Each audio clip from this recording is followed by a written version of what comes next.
Bicara dengan anakku yang tuli, dan akan kujodohkan kau dengannya, teriak miliarder itu, sementara seluruh restoran menertawakan pelayan yang terhina. Dia tidak tahu bahwa dia baru saja membangunkan orang yang salah. Suara alat makan yang beradu dengan piring porselen mewah bergema di seluruh aula utama restoran Pandangan Senja, salah satu tempat paling eksklusif di Jakarta. Kirana Dewi menyeimbangkan 3 piring di lengan kirinya, sambil memegang sebotol anggur Australia di tangan kanannya, bergerak di antara meja-meja dengan ketepatan seseorang yang telah melakukan hal itu ribuan kali. Tidak ada yang memandangnya secara langsung. Bagi para pelanggan kaya yang sering mengunjungi tempat itu, dia hanyalah karyawan lain, bagian dari perabotan yang tak terlihat. Minggir, orang penting sedang lewat, dan kau berdiri di sini seperti patung. Suara serak itu menggelegar di lorong layanan. Kirana hampir tidak punya waktu untuk bereaksi sebelum merasakan dorongan kasar yang hampir membuatnya jatuh, menyebabkan nampan berisi gelas kristal bergoyang berbahaya di tangannya. Maaf pak, gumamnya otomatis, menundukkan kepala sambil menyingkir, membiarkan pria itu dan rombongannya lewat. Selalu begitu. Pelayan seperti dia adalah penghalang, bukan manusia. Ratna Adiwijaya, manajer restoran, muncul di sampingnya dengan ekspresi tegang. Kirana, demi Tuhan, fokus. Itu tadi Bapak Hadi Saputra, pemilik jaringan hotel. Jika dia mengeluh tentangmu, kita tamat. Itu tidak sengaja, Bu Ratna. Saya tidak peduli. Kau tahu kita tidak boleh kehilangan pelanggan seperti itu. Pergi ke dapur, atur nampan, dan kembali dengan cepat. Kita punya malam yang panjang di depan. Kirana mengangguk dan menuju dapur, memegang erat gelas-gelas yang hampir dia jatuhkan. Lengannya sakit, kakinya memohon istirahat, tetapi dia tidak bisa mengeluh, tidak bisa membiarkan dirinya mengeluh. Tidak ketika dia memiliki tagihan yang tertunda, tidak ketika sewa akan jatuh tempo minggu depan, tidak ketika dia membutuhkan pekerjaan itu lebih dari udara itu sendiri. Di dapur, Chef Bima bahkan tidak mengangkat kepala ketika dia masuk. Kirana, meja 9 sudah menunggu makanan pembuka sejak 10 menit lalu. Pelanggan sudah mengeluh 2 kali. Saya bawa sekarang juga, jawabnya, dengan cepat mengambil piring-piring dan kembali ke aula. Pandangan Senja adalah salah satu restoran termahal di kota, sering dikunjungi oleh pengusaha, politisi, orang-orang yang menghabiskan dalam semalam apa yang dia hasilkan dalam sebulan penuh. Kirana telah bekerja di sana selama hampir setahun, selalu tak terlihat, selalu diam, selalu berusaha untuk tidak membuat kesalahan yang bisa membuatnya kehilangan pekerjaan. Namun, tidak selalu begitu. Ada masa ketika dia memiliki kehidupan yang berbeda, impian yang berbeda, masa depan yang tampak cerah. Ada masa ketika dia tidak sendirian. Kirana berhenti melamun, bangun dan bekerja. Suara Ratna menariknya kembali ke kenyataan. Meja 12, butuh anggur lagi, dan bersihkan meja 5, karena pelanggan berikutnya sudah menunggu. Jam-jam merangkak lambat. Melayani, membersihkan, tersenyum sopan meskipun diperlakukan seperti bukan apa-apa, mengabaikan komentar kasar, menahan kesombongan mereka yang memiliki uang, dan percaya itu memberi mereka hak untuk bersikap kejam. Nona, hidangan ini dingin. Seorang pria paruh baya mengeluh keras, menjentikkan jari ke arahnya, seolah memanggil anjing. Kau tidak tahu cara melakukan pekerjaanmu dengan benar. Bawa ini dan bawakan yang panas. Maaf pak, saya akan segera menggantinya. Dan belajar bekerja dengan benar. Tidak mungkin sesulit itu menyajikan makanan panas. Kirana mengambil piring dan kembali ke dapur, menelan penghinaan itu. Selalu begitu. Selalu. Ada apa lagi sekarang? Tanya Bima kesal melihatnya masuk lagi. Pelanggan bilang dingin. Itu dingin karena dia menghabiskan 15 menit mengobrol sebelum makan, tetapi tentu saja kita yang salah, bukan? Panaskan di oven dengan cepat dan bawa kembali. Sambil menunggu hidangan memanas, Kirana bersandar di dinding dan menutup mata sebentar. Dia kelelahan, tidak hanya secara fisik, tetapi emosional. Bangun setiap hari untuk bekerja di tempat di mana dia diperlakukan seperti tak terlihat, di mana setiap kesalahan bisa berarti pemecatan, di mana martabat adalah sesuatu yang harus ditinggalkannya di pintu masuk, tetapi dia tidak bisa menyerah. Tidak ketika dia memiliki utang rumah sakit yang sangat besar, yang harus dibayar. Tidak ketika kenangan adiknya menghantuinya setiap malam, mengingatkannya pada semua yang tidak bisa dia lakukan, semua yang tidak bisa dia selamatkan. Saat bekerja, dia berpikir tentang bagaimana dia sampai pada titik itu. Hanya 3 tahun lalu dia memiliki kehidupan yang sama sekali berbeda. Dia adalah seorang guru di sekolah negeri. Gajinya kecil, tetapi dia mencintai apa yang dia lakukan. Dia memiliki rumah kecil tetapi nyaman, dan yang paling penting, dia memiliki Maya. Maya, adik perempuannya, gadis dengan senyum manis dan mata yang penuh kehidupan, meskipun terlahir tuli. Orang tua mereka meninggal dalam kecelakaan ketika Kirana berusia 18 dan Maya baru 13. Sejak saat itu, Kirana telah menjadi ibu, saudara perempuan, teman dan pelindung. Dia telah belajar bahasa isyarat Indonesia, Bisindo, sendirian melalui video di internet, buku pinjaman dari perpustakaan, sumber daya gratis apapun yang bisa dia temukan. Dia menghabiskan malam-malam berlatih, bertekad untuk memastikan bahwa Maya tidak pernah merasa terisolasi. Kau adalah suaraku, Maya sering mengisyaratkan. Kau adalah jembatanku ke dunia. Selama bertahun-tahun, itu berhasil. Maya tumbuh besar, pergi ke sekolah khusus, punya teman, punya bakat menggambar, bermimpi menjadi desainer grafis. Pada usia 16, dia sudah menjual ilustrasi secara daring, menghasilkan sedikit uang, tetapi itu membuatnya bangga. Namun kemudian datang sakit kepala, setelah itu pusing, kemudian pingsan, meningitis bakteri. Diagnosis datang terlambat. Ketika Maya dirawat di rumah sakit, infeksinya sudah menyebar secara agresif. Para dokter berbicara tentang perawatan eksperimental, obat-obatan impor, kemungkinan-kemungkinan yang membutuhkan kekayaan yang tidak dimiliki Kirana. Dia mencoba segalanya. Dia menjual rumah orang tuanya, menjual mobil, bahkan menjual cincin yang ditinggalkan ibunya. Dia meminjam uang dari rentenir, menerima uang dari kenalan yang kemudian menjadi utang yang tak terbayar. Dia bekerja di 3 pekerjaan secara bersamaan, tidur 2 jam per malam. Tetapi itu tidak cukup. Maya menghabiskan 6 minggu di rumah sakit. 6 minggu rasa sakit, harapan yang memudar, perawatan yang tidak berhasil. Kirana melihat adiknya memburuk hari demi hari. Mata yang cerah itu kehilangan cahaya. Kau baik-baik saja? Kirana mengisyaratkan setiap malam, meskipun dia sudah tahu jawabannya. Aku lelah, jawab Maya. Sangat lelah. Pada malam terakhir, Kirana sedang tidur di kursi, di samping tempat tidur rumah sakit ketika Maya menyentuh lengannya. Dia membuka mata untuk melihat adiknya memberikan isyarat lemah, tangan gemetar karena kelemahan. Aku sayang kamu. Jangan menangis, kau sudah melakukan segalanya untukku. Jangan katakan itu. Kirana mengisyaratkan kembali. Air mata sudah mengalir. Kau akan sembuh. Kita akan pulang sebentar lagi. Kirana, isyarat Maya dengan senyum sedih. Janjikan aku sesuatu, apapun itu. Jangan biarkan orang lain merasa tak terlihat seperti yang sering kurasakan. Jangan biarkan mereka sendirian, aku janji. Tapi kau tidak akan pergi. Maya menutup matanya dan tidak membukanya lagi. Monitor mulai berbunyi nyaring. Para perawat berlari ke kamar. Kirana didorong ke lorong berteriak, memohon agar mereka membiarkannya masuk, membiarkannya mengucapkan selamat tinggal dengan benar, tetapi mereka tidak mengizinkannya. Maya meninggal pada pukul 3.47 pagi pada hari Selasa, sendirian di kamar itu, tanpa bisa mendengar kata-kata penghiburan terakhir, tanpa bisa memegang tangan saudara perempuan yang telah menjadi satu-satunya keluarganya.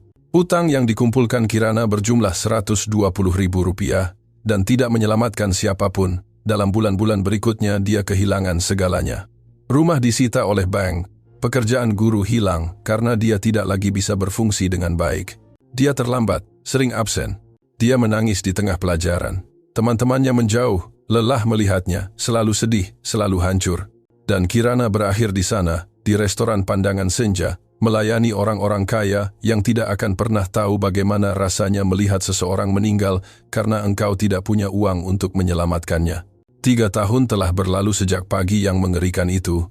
3 tahun menyeret rasa bersalah seperti rantai tak terlihat. 3 tahun bekerja tanpa henti untuk membayar utang yang tidak menyelamatkan siapapun. Setiap hari yang berlalu, dia mengulangi janji yang telah dia buat dalam hati. Jangan biarkan orang lain merasa tak terlihat. Jangan biarkan mereka sendirian. Itu adalah satu-satunya hal yang membuatnya terus berjalan. Kirana, piringnya. Bima memanggilnya, membawanya kembali ke masa kini. Dia mengambil piring yang dipanaskan kembali dan kembali ke aula, menyajikannya kepada pelanggan yang bahkan tidak menatap matanya saat menerimanya. Dia hanya mengambil garpu dan mulai makan, seolah-olah Kirana adalah robot yang diprogram untuk melayaninya. Bu Ratna, saya perlu bicara dengan Anda. Kirana mendekati manajer ketika dia memiliki waktu luang semenit. Jangan sekarang, Kirana. Kita sedang jam sibuk. Ini penting. Ini tentang pembayaran. Anda bilang saya akan menerima uang lembur bulan ini. Tapi, Saya bilang akan mencoba menyelesaikannya. Saya tidak menjanjikan apa-apa. Sekarang kembali bekerja sebelum pelanggan mulai mengeluh. Kirana menggigit bibirnya, merasakan air mata membakar matanya, tetapi dia tidak membiarkan satu pun jatuh. Dia membutuhkan uang lembur itu. Dia telah bekerja shift ganda, telah menggantikan rekan kerja yang sakit, telah melakukan semua yang diminta darinya, dan sekarang bahkan itu tidak akan dia terima. Perhatian semua. Ratna bertepuk tangan untuk memanggil semua pelayan. Reservasi yang sangat penting baru saja dikonfirmasi. Bapak Haris Dinata datang untuk makan malam di sini dalam 15 menit. Gumaman kekhawatiran menyebar di antara para karyawan. Semua orang tahu Haris Dinata, bukan hanya karena dia adalah salah satu orang terkaya di negara ini, tetapi karena reputasinya yang benar-benar kejam. Kisah-kisah tentang bagaimana dia mempermalukan karyawan adalah legenda. Pelayan dipecat karena menumpahkan setetes anggur, manajer dipecat karena menyajikan makanan hangat, seluruh tempat dihancurkan oleh ulasan negatif yang dia terbitkan. Kirana, kau yang akan melayani mejanya, umum Ratna. Saya? Kenapa saya? Karena kau tidak membuat kesalahan. Setidaknya, kau jarang membuatnya. Dan jika ada seseorang di sini yang bisa menghadapinya tanpa menyebabkan bencana, itu kau. Kirana merasakan perutnya mual. Dia tidak mau. Dia tidak ingin berada di dekat pria seperti Haris Dinata, tetapi dia tidak punya pilihan. Dia datang bersama putranya dan investor asing, lanjut Ratna. Dia ingin meja utama dekat jendela. Pastikan semuanya sempurna. Jika ada yang salah, bukan hanya kau yang akan kehilangan pekerjaan, kita semua akan rugi. Tekanan itu sangat berat. Kirana mengatur meja dengan tangan gemetar, memeriksa setiap detail 3 kali. Taplak meja tanpa kerutan, gelas diposisikan dengan sempurna, alat makan sejajar, serbet dilipat secara artistik. Semuanya harus sempurna. 15 menit kemudian, pintu restoran terbuka dengan kehebohan dramatis. Haris Dinata masuk seolah-olah dia adalah pemilik tempat itu, dan mungkin dia bisa membeli seluruh tempat itu jika dia mau. Rambut putih tinggi tersisir ke belakang. Ia memancarkan kesombongan dalam setiap gerakan. Di belakangnya, seorang pemuda berjalan dengan langkah ragu-ragu, menatap ke lantai. Kirana segera mengenali bahwa itu adalah Dion, putra Haris. Dia pernah membaca tentang dia di majalah gosip, putra tuli sang konglomerat yang jarang terlihat di depan umum. Kapanpun dia muncul di foto, dia terisolasi dengan ekspresi sedih yang menusuk hati. 3 pria berjas mahal masuk tak lama kemudian, berbicara dalam bahasa Inggris di antara mereka. Para investor internasional yang disebutkan Ratna, Mr. James Morrison, seorang pengusaha Amerika yang tampak serius, Mr. Klaus Becker, Jerman dengan suara berat, dan seorang yang lebih muda yang tampak seperti asisten. Selamat malam, Bapak Dinata. Ratna menyambut dengan senyum paksa. Meja Anda sudah siap di sini, silakan. Haris bahkan tidak memandangnya, hanya berjalan lurus ke meja utama, seolah-olah itu adalah kewajibannya untuk berada di sana. Dion mengikutinya dalam diam, masih menatap ke lantai. Kirana mendekat dengan menu, jantungnya berdetak lebih cepat dari biasanya. Selamat malam Bapak-Bapak, nama saya Kirana, dan saya akan melayani Anda malam ini. Bolehkah saya menawarkan sesuatu untuk diminum selagi Anda memilih? Para investor memesan whisky, mendiskusikan detail bisnis dalam bahasa Inggris. Haris memesan anggur Prancis, menyebutkan tahun panen yang tepat yang dia inginkan. Ketika Kirana berbalik ke arah Dion, dia menatapnya sebentar dan kemudian membuang muka. Dan, Bapak, tanya dengan lembut. Dion membuka mulutnya, tetapi tidak ada suara yang keluar. Matanya menunjukkan frustrasi, rasa malu. Dia tidak bicara, kata Haris dengan tawa pahit. Dia tuli, bawakan saja air putih. Dia tidak akan bisa memesan apapun kok. Kekejaman dalam suara Haris membuat Kirana bergidik. Bagaimana seorang ayah bisa berbicara tentang putranya sendiri dengan cara seperti itu? Dion menundukkan kepalanya lebih rendah, jelas terbiasa dengan perlakuan semacam itu. Tentu saja, Pak, jawab Kirana, memaksakan nada profesional. Tetapi ketika dia memandang Dion lagi, dia melihat sesuatu di matanya yang menghantamnya seperti pukulan di perut. Itu adalah ekspresi yang sama yang sering dimiliki Maya, campuran kesepian dan kepasrahan dari seseorang yang merasa tak terlihat di dunianya sendiri. Dia pergi untuk mengambil minuman, mencoba mengendalikan emosi yang mulai meluap. Di dapur dia bersandar di dinding sejenak, menarik napas dalam-dalam. Kau baik-baik saja? Tanya Bima. Iya, dia berbohong. Hanya butuh waktu sebentar, tapi dia tidak baik-baik saja. Melihat Dion dengan cara itu telah menggali ingatan yang coba dia kubur. Kenangan seorang gadis dengan senyum manis yang dia cintai lebih dari apapun di dunia. Kenangan yang masih menyakitkan seperti luka terbuka. Dia kembali ke aula dengan minuman, melayani setiap orang dengan tangan yang mantap meskipun ada badai emosi di dalam dirinya. Percakapan di meja mengalir dalam bahasa Inggris, dengan Haris berbicara tentang proyek miliaran rupiah, tentang memperluas bisnis ke Eropa. Para investor tampak terkesan. Dion tetap diam, memainkan ponselnya, sepenuhnya terisolasi dari percakapan di sekitarnya. Kemudian, Morrison, investor Amerika, berkata, "Haris, kudengar putramu sekolah di sekolah khusus. Bagaimana engkau mengatasinya?" Pertanyaan itu jatuh seperti bom di meja. Haris menegang, dan Kirana memperhatikan perubahan instan dalam ekspresinya. "Putraku punya keterbatasan," jawabnya singkat. "Tetapi kami mengatasinya dengan cara terbaik, pasti menantang." Komentar Klaus Becker sambil menyesuaikan kacamatanya. "Komunikasi sangat penting dalam bisnis. Saya harap dia bisa mengatasi hambatan itu." "Dia tidak akan mengatasi apapun," kata Haris. Suaranya dipenuhi kepahitan. "Tuli tetaplah Tuli. Tidak ada obatnya, tidak ada mukjizat. Hanya perlu menerimanya dan melanjutkan hidup." Dion mendongak dari ponselnya, dan Kirana melihat rasa sakit mentah terpampang di wajahnya. Dia telah membaca bibir, dia telah memahami setiap kata kejam yang diucapkan ayahnya. "Bolehkah saya mengambil pesanan?" Kirana menyela dengan cepat, mencoba mengubah topik pembicaraan. Para pria membuat pesanan mereka, semua hidangan mahal dan rumit. Ketika tiba giliran Dion, Haris bahkan tidak menunggu. "Bawakan dia steak, matang sedang." Dia tidak akan bisa mengomunikasikan apa yang dia inginkan. "Kok, sebenarnya," kata Kirana, sebelum dia bisa menahan diri. "Saya bisa bertanya langsung kepadanya, apa yang ingin dia makan?" Keheningan yang melanda meja itu mencekam. Haris menatapnya, seolah-olah dia baru saja melakukan kejahatan. "Kau akan bertanya bagaimana?" katanya. Suaranya dipenuhi sarkasme. "Kau akan menebak, membaca pikirannya?"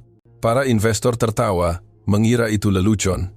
Tetapi ada ketegangan di udara yang mengindikasikan bahaya. "Pak, saya hanya berpikir mungkin, apa?" Haris menyela, meninggikan suaranya. "Kau dokter sekarang? Spesialis ketulian atau hanya pelayan ikut campur lain yang berpikir dia tahu lebih banyak daripada yang lain?" Tawa kolektif bergema di seluruh restoran lagi. Ratna bahkan merasa tidak enak dengan situasi itu, tetapi tidak punya nyali untuk campur tangan. Pelanggan lain mulai melihat ke arah mereka. Penasaran dengan adegan yang sedang berlangsung, Kirana merasakan darah naik ke wajahnya. Pelanggan lain berhenti makan untuk mengamati adegan itu. Dia bisa mendengar bisikan, dia bisa merasakan tatapan kasihan atau geli. "Maaf Pak," katanya dengan suara rendah menundukkan kepala. "Bukan maksud saya." "Kau tahu apa?"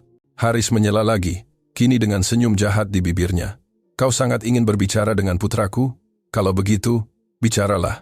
Bicara dengan anakku yang tuli, dan akan kujodohkan kau dengannya." Tawa yang meledak di meja itu keras dan kejam. Para investor tertawa, menganggap situasi itu lucu. Pelanggan lain di restoran juga mulai tertawa, mengubah momen itu menjadi tontonan publik yang memalukan. "Akan kuberikan kau 1 miliar rupiah jika kau berhasil melakukan percakapan yang nyata dengannya," lanjut Haris, jelas terhibur dengan kekejamannya sendiri. "Ayo Nona, tunjukkan padaku bagaimana caranya." Kirana menundukkan kepala, merah karena malu, dengan seluruh restoran menertawakannya. Air mata mulai terbentuk di matanya, tetapi dia menahannya dengan sekuat tenaga. Dia tidak akan memberinya kepuasan melihatnya menangis. Tetapi ketika dia mengangkat matanya, dia tidak memandang Haris, dia memandang Dion, dan apa yang dilihatnya menghancurkannya di dalam. Pemuda itu juga memiliki mata yang dipenuhi air mata. Tangan gemetar, ekspresi seseorang yang telah dipermalukan ribuan kali, namun rasa sakitnya tidak pernah berkurang. Pada saat itu, sesuatu di dalam Kirana hancur. Semua tembok yang dia bangun untuk melindungi hatinya, semua kenangan yang dia coba kubur, semuanya muncul sekaligus.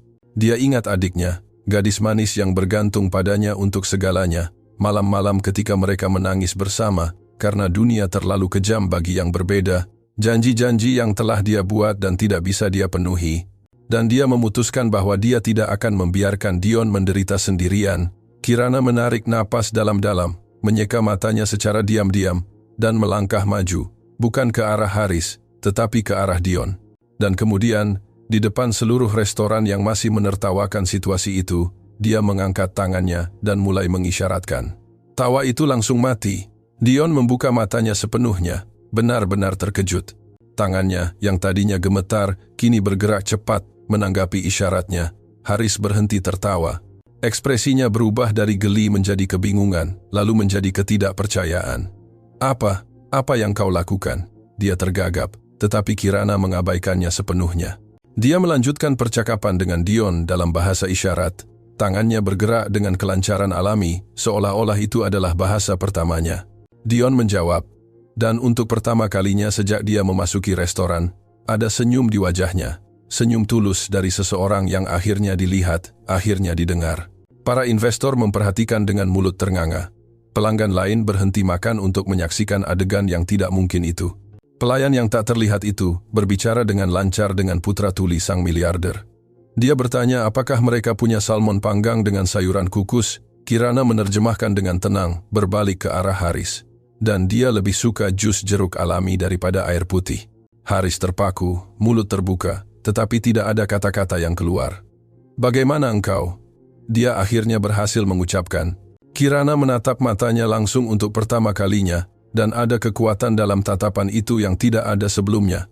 Adik saya tuli, katanya. Suaranya tegas, meskipun ada emosi. Saya belajar bahasa isyarat sendirian untuknya. Saya menghabiskan seluruh hidup saya berbicara dengannya, merawatnya, membelanya dari orang-orang yang memperlakukannya seolah-olah dia tak terlihat. Restoran itu sunyi senyap sekarang. Setiap kata Kirana bergema di aula dengan beban yang sangat besar. Orang-orang seperti Anda, lanjutnya tanpa mengalihkan pandangan. Orang-orang yang percaya bahwa menjadi berbeda berarti menjadi kurang, yang mempermalukan untuk bersenang-senang, yang lupa bahwa ada manusia dengan perasaan di balik keterbatasan yang mereka lihat. Haris memerah, tetapi bukan karena marah. Itu rasa malu. Rasa malu murni karena telah diungkap di depan semua orang. Dion menangis terbuka sekarang. Tetapi itu bukan air mata kesedihan. Itu air mata kelegaan, rasa syukur, karena akhirnya memiliki seseorang yang melihatnya sebagai pribadi. Saya akan mencatat pesanan Anda, kata Kirana, mengalihkan perhatiannya sepenuhnya kepada Dion. Dan apapun yang Anda butuhkan selama makan malam, Anda bisa memanggil saya. Dia berbalik untuk pergi. Tetapi Dion mengisyaratkan dengan panik. Dia berhenti dan melihat. Dia bertanya tentang adiknya. Ingin tahu lebih banyak. Kirana merasakan hatinya tercekat. Itu adalah rasa sakit yang sudah lama tidak dia bagi dengan siapapun. Dia pergi 3 tahun lalu, jawab Kirana dalam bahasa isyarat. Air mata akhirnya mengalir di wajahnya. Tetapi saya berjanji padanya, bahwa saya tidak akan pernah membiarkan siapapun merasa sendirian seperti yang sering dia rasakan. Dion bangkit dari kursinya, dan sebelum ada yang bisa bereaksi, dia memeluk Kirana. Itu adalah pelukan seseorang yang akhirnya menemukan seseorang yang mengerti, yang melihat, yang peduli. Restoran itu tetap diam, tetapi sekarang itu adalah keheningan yang penuh hormat, saksi dari momen yang tidak akan pernah dilupakan oleh siapapun di antara mereka. Ketika Dion melepaskan Kirana, dia memberikan isyarat lagi. Kirana tersenyum melalui air mata dan mengangguk. Dia ingin tahu, apakah kau bisa makan malam bersama kami, terjemah Haris. Suaranya keluar rendah dan pecah. Dia telah memahami isyarat itu, yang berarti dia juga tahu bahasa isyarat. Kirana memandang Dion kemudian Haris, dan pada saat itu dia menyadari bahwa ada lebih banyak cerita ini daripada yang dia bayangkan. Miliarder sombong yang mempermalukan putranya sendiri bisa berkomunikasi dengannya. Yang berarti kekejaman itu bukan karena ketidaktahuan, itu karena rasa sakit. Dan Kirana Dewi, pelayan tak terlihat yang baru saja membungkam seluruh restoran, akan segera mengungkap rahasia yang akan mengubah segalanya. Percakapan antara Haris dan Dion dalam bahasa isyarat berlanjut selama beberapa menit dengan seluruh restoran menyaksikan dalam keheningan yang penuh hormat. Kirana tetap di samping, menyaksikan sesuatu yang tampak mustahil. Seorang ayah dan anak akhirnya berkomunikasi setelah bertahun-tahun hambatan yang dipaksakan sendiri. Tetapi ekspresi Dion berubah dengan cepat dari emosi menjadi sesuatu yang lebih gelap. Tangannya bergerak semakin cepat dengan gerakan kasar yang penuh dengan bertahun-tahun kebencian yang terpendam. Apa yang dia katakan? Tanya Ratna pelan kepada Kirana, yang mendekat untuk mengamati. Kirana ragu-ragu, memandang Haris sebelum menjawab. Dia mengatakan ayahnya tidak pernah datang ke acara sekolahnya, tidak pernah datang ke kompetisi, tidak pernah merayakan ulang tahunnya, memperlakukannya seolah-olah dia adalah kesalahan yang perlu disembunyikan. Pengakuan itu menghancurkan. Beberapa orang di restoran sekarang menangis terbuka, tidak mampu menahan emosi di hadapan rasa sakit mentah yang terekspos itu. Haris menundukkan kepala, tangannya gemetar. Ketika dia akhirnya mendongak ke arah putranya, ada keretakan di sana yang jauh melampaui momen itu. Itu adalah keretakan bertahun-tahun rasa sakit yang tidak diproses. "Bolehkah aku bicara?" Dia bertanya dalam bahasa isyarat kepada Dion. Pemuda itu ragu-ragu, tetapi akhirnya mengangguk. Haris mulai mengisyaratkan, dan Kirana menerjemahkan untuk mereka yang tidak mengerti. "Adikku bernama Elisa. Dia 5 tahun lebih muda dariku, tuli sejak lahir, sama sepertimu." Restoran itu begitu sunyi, sehingga mungkin untuk mendengar suara lalu lintas di luar. Orang tua kami tidak menerimanya. Mereka pikir memalukan memiliki anak perempuan tuli. Mereka menyembunyikannya, tidak mengizinkannya keluar, tidak membiarkannya punya teman. Aku satu-satunya yang berbicara dengannya, yang belajar bahasa isyarat agar kami bisa berkomunikasi. Dion memperhatikan dengan saksama, matanya lebar. Kisah itu tidak pernah diceritakan kepadanya. Ketika dia berusia 16 tahun, lanjut Haris sambil mengisyaratkan, ekspresinya hancur. Dia mengalami krisis depresi berat. Dia terisolasi, sendirian, tanpa harapan. Dan aku terlalu fokus pada studiku, pada ambisiku. Aku tidak menyadari betapa dia menderita. Kirana merasakan hatinya tercekat. Kisah itu sangat akrab. Suatu hari aku kembali ke rumah dan menemukannya di kamar mandi. Dia mencoba mengakhiri hidupnya. Beberapa orang di restoran terisak. Rasa sakit dalam suara Haris, bahkan disampaikan melalui isyarat, terasa nyata. "Kami berhasil menyelamatkannya," lanjutnya. Tetapi dia tidak pernah kembali normal. Dia dirawat di klinik, keluar masuk krisis. Dan aku merasa bersalah. Bersalah karena tidak ada, karena tidak menyadari, karena gagal dengannya. Dion menangis hebat sekarang, tetapi dia tidak menyela. Dia perlu mendengar itu. Bertahun-tahun kemudian, ketika kau lahir dan kami mengetahui bahwa kau tuli, Haris mengisyaratkan, tangan gemetar. Aku panik. Baru 2 tahun sejak aku kehilangan Elisa, lukanya masih segar. Setiap kali aku melihatmu, aku melihat Elisa. Aku melihat kegagalanku. Aku sangat takut gagal lagi sehingga aku akhirnya menjauhkanmu. Aku pikir jika aku tidak dekat, aku tidak akan bisa menyakitimu. Logikanya sangat manusiawi dan sepenuhnya salah pada saat yang sama. Tetapi aku akhirnya menyakitimu dengan cara yang bahkan lebih buruk. Akui Haris, kini juga menangis. Aku membuatmu merasa tak terlihat. Aku membuatmu merasa bahwa kau tidak cukup baik, dan itu tak termaafkan. Dion terdiam sejenak, memproses segalanya. Kemudian, dia perlahan mengisyaratkan kembali. Dia bertanya, terjemah Kirana, suaranya tercekat. "Apa yang terjadi pada Elisa?" Haris menutup matanya, jelas enggan menjawab, tetapi dia tahu dia harus melakukannya. "Dia meninggal ketika aku berusia 25 tahun, komplikasi medis terkait dengan obat-obatan yang dia minum. Aku sedang dalam perjalanan bisnis ketika itu terjadi. Aku bahkan tidak bisa mengucapkan selamat tinggal. Beban pengakuan itu luar biasa." Sekarang jelas mengapa Haris menjadi begitu keras, begitu kejam. 18 tahun telah berlalu sejak kehilangan yang mengerikan itu, tetapi lukanya masih terbuka. Itu adalah baju besi yang dibangun untuk melindungi diri dari rasa sakit yang tidak pernah dia proses. "Bapak Dinata," James Morrison bangkit sambil menyeka matanya. "Saya pikir kita harus menjadwal ulang pertemuan kita. Jelas Anda membutuhkan waktu keluarga." "Saya setuju," kata Klaus Becker juga bangkit. "Tetapi sebelum kami pergi, saya ingin mengatakan sesuatu. Kita membangun bisnis, kita menghasilkan kekayaan, kita meraih kesuksesan," kata pria itu dalam bahasa Inggris, lalu beralih ke bahasa Indonesia dengan aksen. "Tetapi pada akhirnya, keluarga, itulah yang penting. Jangan biarkan waktu berlalu lebih lama lagi." Ketiga investor itu mengucapkan selamat tinggal dengan hormat dan keluar, meninggalkan Haris, Dion, dan Kirana di meja. Ratna mendekat dengan ragu-ragu. "Bapak Dinata, tentang tagihan, jangan khawatir tentang itu sekarang," jawabnya masih menyeka matanya. "Saya akan menyelesaikannya nanti." Dia mengangguk dan menjauh, memberi ruang. Haris menatap Kirana untuk pertama kalinya dengan sesuatu yang bukan kesombongan atau penghinaan. "Itu rasa syukur. Anda melakukan dalam 10 menit, apa yang tidak bisa saya lakukan selama bertahun-tahun," katanya. "Anda membangun jembatan antara putra saya dan saya." "Bukan saya, Pak," jawab Kirana. "Anda dan Dionlah yang memutuskan untuk menyeberangi jembatan itu." Dion memberi isyarat lagi, dan Kirana tersenyum saat menerjemahkan. Dia bilang dia ingin tahu lebih banyak tentang Maya. Dia ingin tahu seperti apa dia. Kirana menarik kursi dan duduk di meja untuk pertama kalinya. Bukan sebagai pelayan, tetapi sebagai setara, dan mulai bercerita tentang adiknya. Dia berbicara tentang bagaimana Maya suka menggambar, bagaimana dia memiliki bakat luar biasa untuk seni, tentang bagaimana dia bisa mengungkapkan dalam gambar semua yang tidak bisa dia katakan dalam kata-kata, tentang bagaimana dia lembut, murah hati, selalu khawatir tentang orang lain. Bahkan ketika dia menderita, dia bermimpi menjadi desainer grafis. Kirana mengisyaratkan kepada Dion. Dia ingin menciptakan hal-hal indah yang membuat orang bahagia. "Dan apa yang Anda lakukan?" tanya Dion dengan isyarat.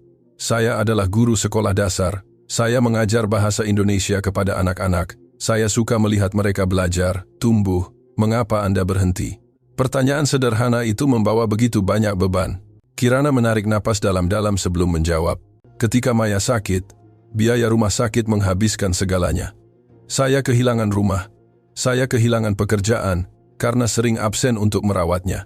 Setelah dia meninggal, saya dibiarkan dengan utang besar. Tidak ada sekolah yang mau mempekerjakan seseorang dengan riwayat tidak stabil, jadi saya menerima pekerjaan pertama yang muncul." "Di sini?" tanya Dion. "Di sini," dia membenarkan, "hampir setahun. Ini bukan yang saya impikan untuk hidup saya, tetapi setidaknya saya membayar tagihan." Haris diam selama percakapan itu, hanya mengamati. Sekarang dia mencondongkan tubuh ke depan. "Berapa utang Anda?" Kirana merasa tidak nyaman dengan pertanyaan itu. "Pak, itu bukan berapa," desaknya. Dia ragu-ragu, tetapi akhirnya menjawab, "Rp120.000 dari rumah sakit, ditambah pinjaman yang saya ambil untuk mencoba menyelamatkan adik saya." Bagian terakhir keluar lebih pahit dari yang dia maksudkan. 3 tahun kemudian, lukanya masih berdarah. Haris mengambil ponselnya dan mulai mengetik. Kirana bingung sampai ponselnya sendiri bergetar dengan notifikasi bank. Dia membuka aplikasi secara otomatis, tanpa banyak berpikir, dan kemudian dunia berhenti. Transfer diterima, Rp200.000. Kirana membaca angkanya sekali, 2 kali, 3 kali. Itu tidak mungkin nyata. Itu pasti kesalahan sistem. Pasti begitu. Apa ini? Dia tergagap, suaranya tercekat. 120 juta untuk membayar utang Anda, jelas Haris dengan tenang, dan 80 juta lagi sebagai pembayaran atas apa yang Anda lakukan hari ini. "Pak, saya tidak bisa menerima ini," kata Kirana, suaranya meninggi. "Saya tidak melakukan apapun yang pantas," tetapi kata-kata itu mati di tenggorokannya. Tangannya mulai gemetar tak terkendali. 200.000. Dia melihat ponselnya lagi. Angka yang terasa fiktif itu, Rp200.000, berarti utang berakhir. Berarti rentenir yang mengejarnya selama 3 tahun akhirnya akan keluar dari hidupnya. Itu berarti dia tidak lagi harus hidup dalam ketakutan dituntut, gajinya diblokir, dipermalukan oleh penagih utang. Itu berarti kebebasan. Dia mencoba bicara, tetapi tidak bisa.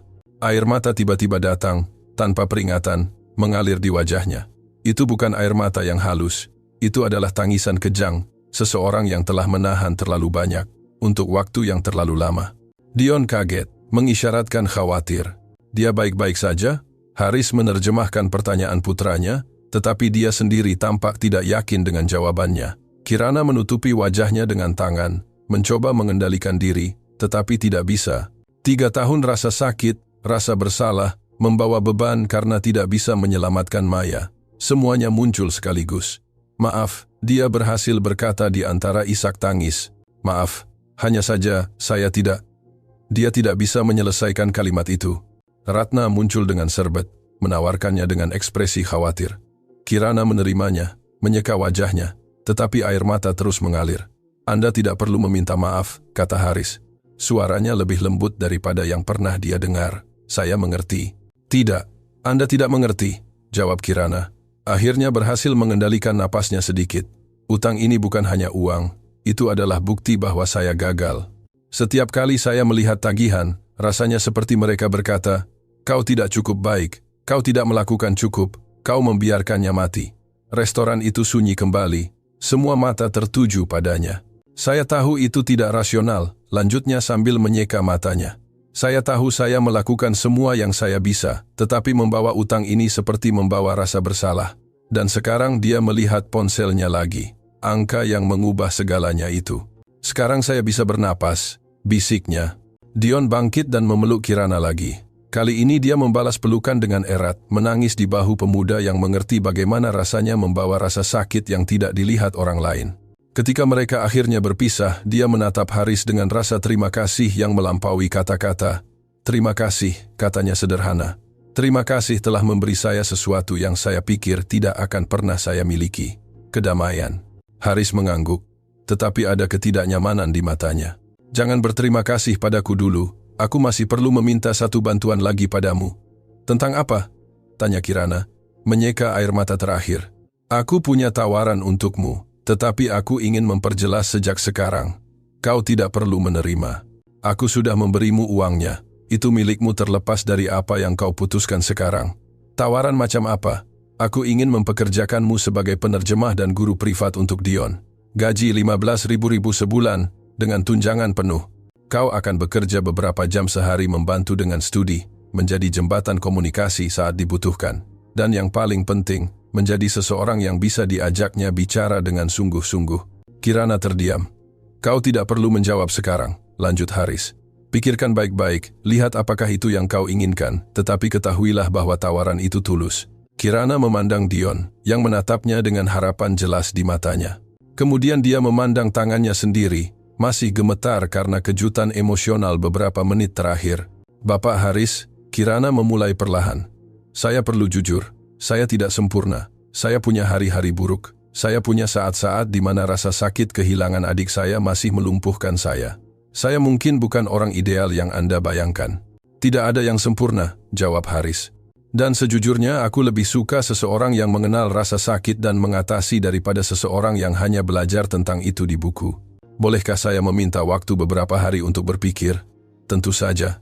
Tetapi dia ragu-ragu, jelas tidak nyaman dengan apa yang akan dia katakan selanjutnya. "Tapi apa?" dorong Kirana. "Aku butuh bantuan hari ini. Sekarang, dengan sesuatu yang mendesak."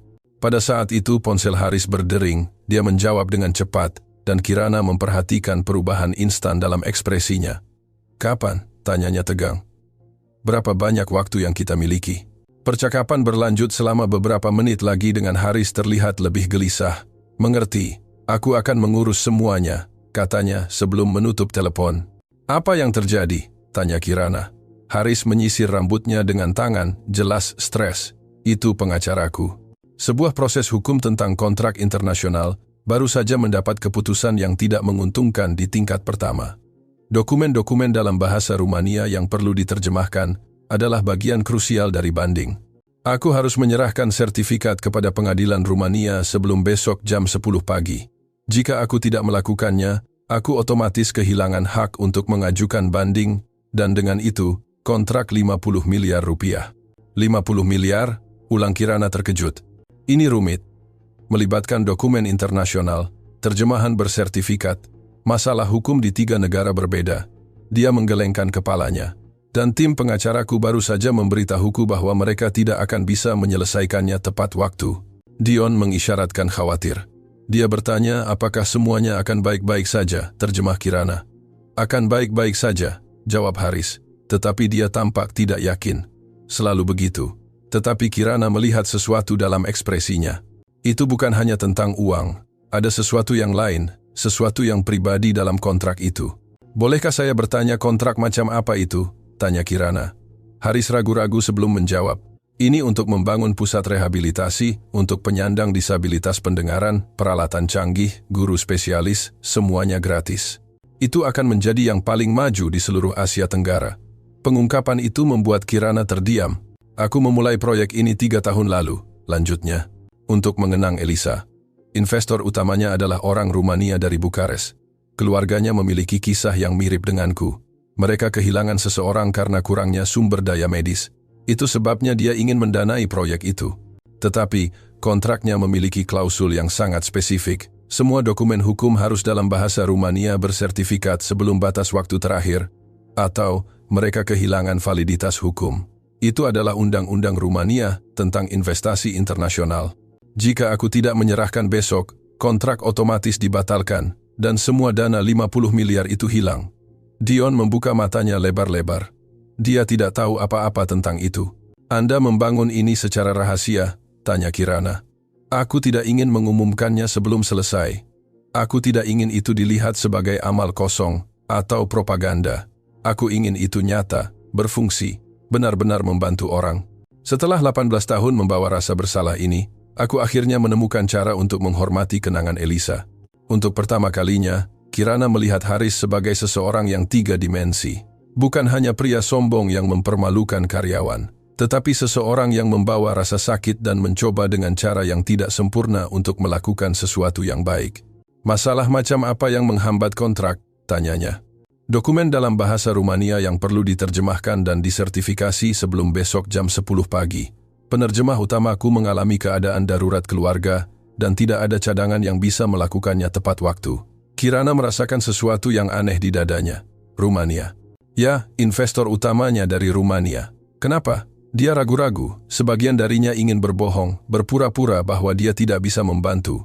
Terlalu berisiko. Sudah bertahun-tahun dia tidak berlatih. Saya belajar bahasa Rumania di universitas, akunya akhirnya. Tapi Pak, itu sudah lama sekali. Saya tidak tahu apakah saya masih bisa. Kau belajar bahasa Rumania? Haris menyela dengan tidak percaya. Saya mengambil sastra asing dengan spesialisasi bahasa Latin. Rumania adalah salah satu bahasa dalam program itu, tetapi itu sebelum Maya sakit. Saya berhenti kuliah di semester terakhir untuk merawatnya. Pengakuan itu menyakitkan. Satu hal lagi yang dia korbankan dan tidak menyelamatkan siapapun. Kau ingat cukup untuk mencoba, desak Haris. Saya tidak tahu. Mungkin. Saya mungkin akan membuat kesalahan. Dan jika saya membuat kesalahan dalam dokumen hukum, saya bisa memperburuk segalanya, alih-alih membantu. Yang kutawarkan padamu, kata Haris, adalah setidaknya kau melihat dokumen-dokumen itu. Lihat apakah kau bisa memahami dasarnya. Jika tidak bisa, aku cari solusi lain. Tetapi jika kau bisa, Kirana melihat jam di dinding. Jam berapa? Jam 11 malam, jawab Ratna. Dan perlu selesai kapan? Jam 10 pagi. Itu 9 jam, kata Haris. Aku tahu itu waktu yang singkat, tetapi itu waktu yang mustahil, koreksi Kirana. Dokumen hukum yang rumit, terjemahan bersertifikat, revisi. Pak, itu biasanya butuh berhari-hari. Aku tahu, tapi kita tidak punya hari. Dion mengisyaratkan dengan panik. Katanya, terjemah Kirana dengan senyum tipis, bahwa saya adalah satu-satunya harapan, dan dia percaya pada saya. Kepercayaan yang sederhana dan murni di mata Dion itulah yang memutuskan segalanya. Baiklah, katanya, sambil menarik napas dalam-dalam. Saya akan mencobanya, tetapi saya tidak janji apa-apa. Jika saya merasa tidak bisa, saya akan segera berhenti dan Anda cari solusi lain. Setuju? Setuju. Haris setuju, terlihat lega. Sementara Haris menelepon untuk mengatur logistik malam itu, Kirana mengamati interaksi antara dia dan Dion. Sang ayah masih menghindari kontak mata langsung dengan putranya. Dia masih menjaga jarak fisik. Dia masih memiliki ketegangan tubuh seseorang yang tidak nyaman. Percakapan emosional telah terjadi, tetapi perubahan nyata belum. Dion, ayo, kata Haris keras-keras. Lupa sama sekali untuk mengisyaratkan. Dion tidak bereaksi. Jelas, terus memainkan ponselnya. Dion, ulang Haris lebih keras dengan iritasi yang meningkat dalam suaranya. Kirana menyentuh bahu pemuda itu dengan lembut untuk menarik perhatiannya. Ketika Dion melihatnya, dia mengisyaratkan. Ayahmu memanggilmu. Waktunya pergi. Baru saat itulah, Haris menyadari kesalahannya. Dia tersipu terlihat malu.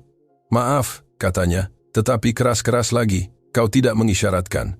Kirana menatapnya dengan tegas.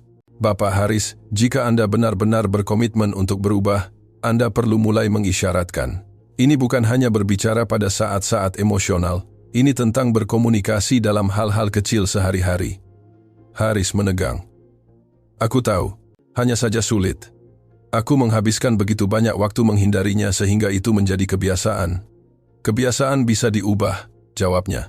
Tapi hanya jika Anda benar-benar ingin. Aku ingin, desaknya. Tetapi ada frustrasi dalam suaranya. Hanya akan butuh waktu. Waktu Anda punya, tetapi Anda perlu memulai sekarang. Haris menarik napas dalam-dalam dan dengan gerakan canggung dan jelas berkarat dia mengisyaratkan kepada Dion. Ayo, kerja penting. Isyaratnya teknis, benar, tetapi sama sekali tanpa emosi.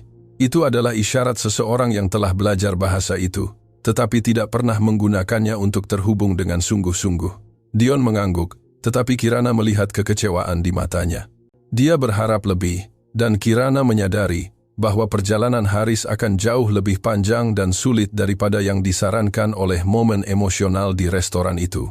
Mengakui kesalahan itu mudah, berubah sungguh-sungguh adalah cerita yang sama sekali berbeda. Pada saat itu, Ratna mendekat dengan pemilik restoran. "Bapak Surya, Bapak Dinata," kata Bapak Surya. "Saya dengar tentang insiden malam ini. Saya ingin meminta maaf atas ketidaknyamanan apapun." "Tidak ada ketidaknyamanan," jawab Haris. "Faktanya, karyawan Anda, Kirana, luar biasa." "Kirana," kata Haris berbalik ke arahnya. "Kau dipecat dari sini, tetapi jangan khawatir, kau kupekerjakan secara resmi mulai sekarang." Kirana membuka mulut untuk memprotes, tetapi dia menyela. "Aku tidak menerima tidak sebagai jawaban. Kau butuh pekerjaan, aku butuh kau, sudah diputuskan." Dan kemudian ketiganya keluar. Miliarder sombong yang masih harus banyak belajar, putranya yang tak terlihat yang akhirnya dilihat, dan pelayan yang baru saja membuktikan bahwa tidak ada yang pernah hanya satu hal, malam itu akan panjang. Dan yang tidak diketahui oleh mereka adalah bahwa dokumen-dokumen itu menyembunyikan rahasia yang akan mengubah segalanya, rahasia yang akan membuktikan bahwa beberapa kebetulan adalah takdir yang menyamar.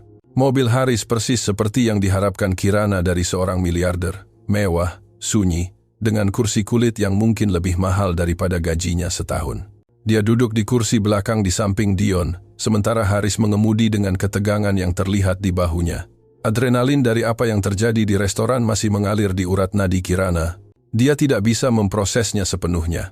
Dalam beberapa jam dia telah menghadapi salah satu pria paling berkuasa di kota, membuktikan nilainya di depan semua orang, menerima Rp200.000, dan sekarang sedang dalam perjalanan ke rumah mewahnya untuk menyelamatkan proyek miliaran rupiah. Itu terlalu nyata untuk menjadi kenyataan. Dion menyentuh lengannya dengan lembut, menarik perhatiannya. Ketika dia melihat, dia mengisyaratkan, "Terima kasih karena tidak pergi. Kenapa aku harus pergi?"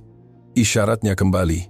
"Karena kebanyakan orang pergi ketika mereka mengetahui seperti apa ayahku sebenarnya, ketika mereka menyadari bahwa aku hanyalah masalah yang tidak nyaman." Kesedihan di tangan Dion menusuk hati Kirana. "Kau bukan masalah apa-apa, dan ayahmu sedang mencoba. Belum bagus, tetapi dia mencoba. Kau yakin?" Kirana memandang Haris, yang mengemudi dalam diam, jelas tenggelam dalam pikiran. "Aku pikir dia sangat takut. Takut gagal denganmu, seperti yang dia rasakan gagal dengan Elisa.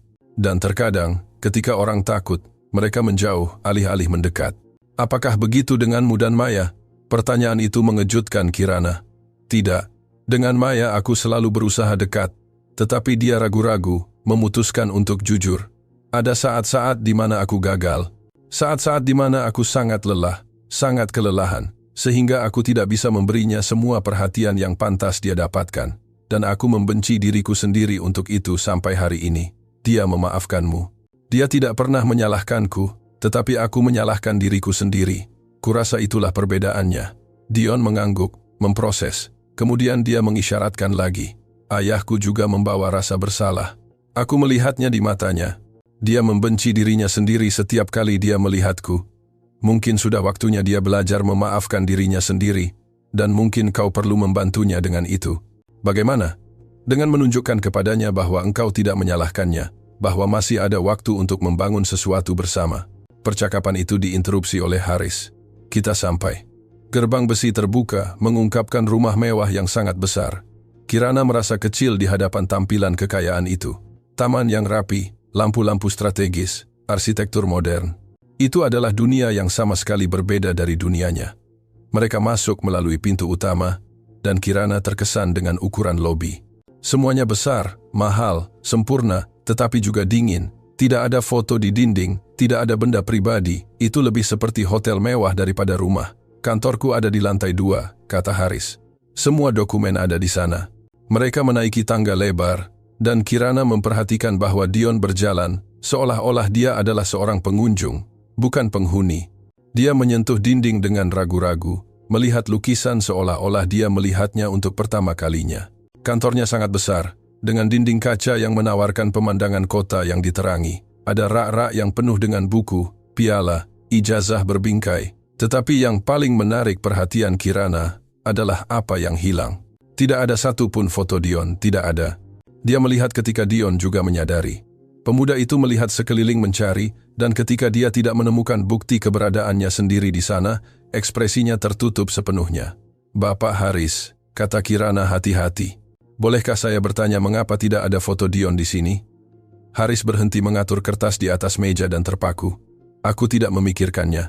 "Bagaimana Anda tidak memikirkannya? Ini kantor Anda, tempat Anda menghabiskan sebagian besar waktu, dan Anda tidak punya satupun foto putra Anda." "Aku bilang aku tidak berpikir." Suaranya meninggi, membela diri.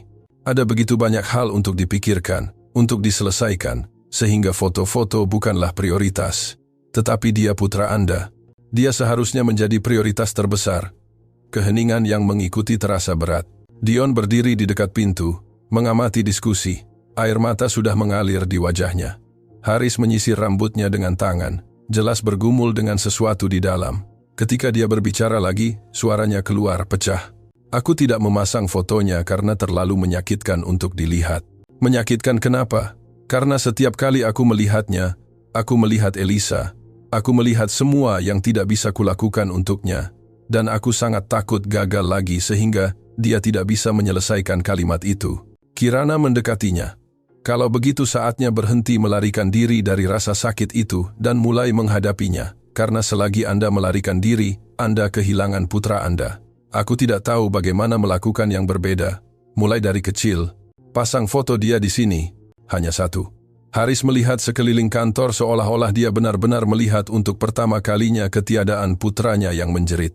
"Aku bahkan tidak tahu apakah aku punya fotonya." "Anda punya," isyarat Dion mendekat. Kirana menerjemahkan. "Dia bilang Anda mengambil foto-fotonya ketika dia masih kecil sebelum Elisa meninggal. Mereka ada di kotak-kotak di gudang. Kau tahu itu?" Dion mengangguk. "Aku menemukannya secara tidak sengaja bertahun-tahun yang lalu. Anda mengambil kami bersama sebelum semuanya menjadi sulit."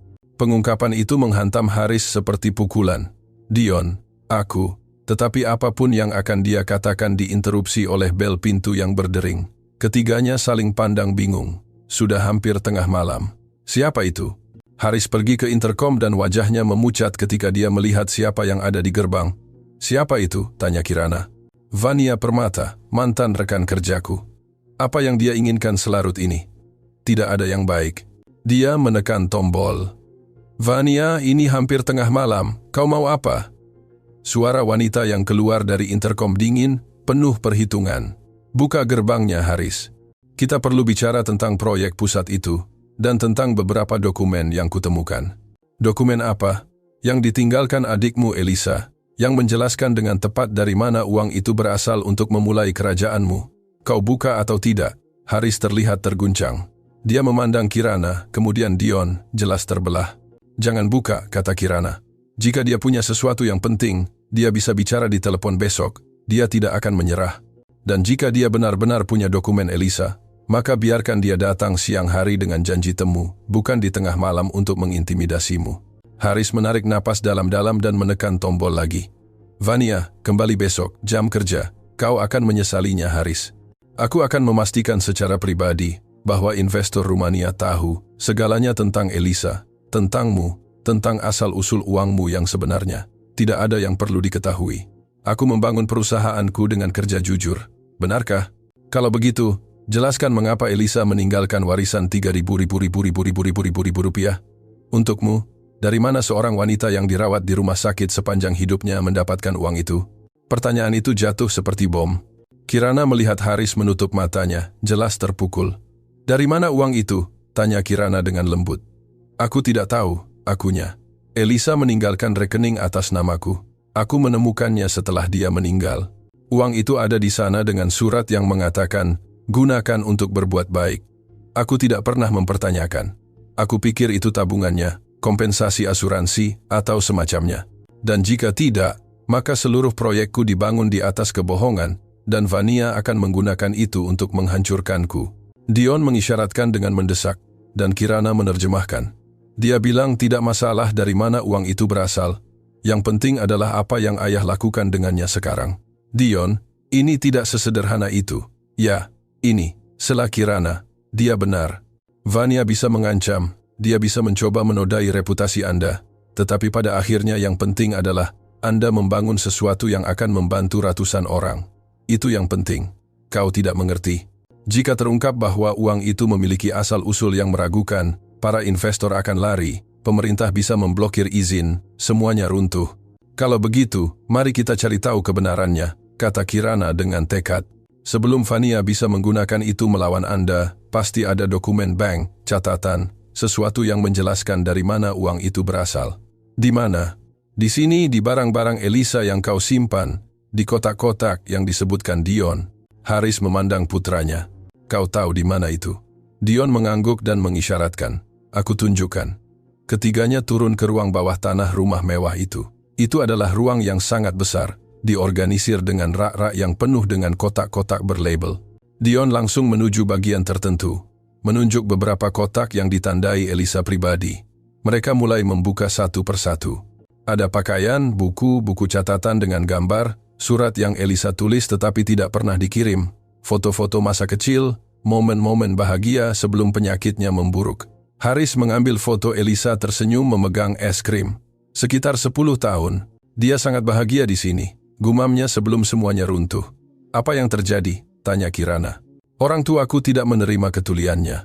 Mereka ingin menyembunyikannya dari dunia karena malu, dan semakin mereka mengisolasinya, semakin dia menutup diri sampai dia tidak bisa melanjutkan. Dion menyentuh bahu ayahnya, isyarat sederhana namun kuat.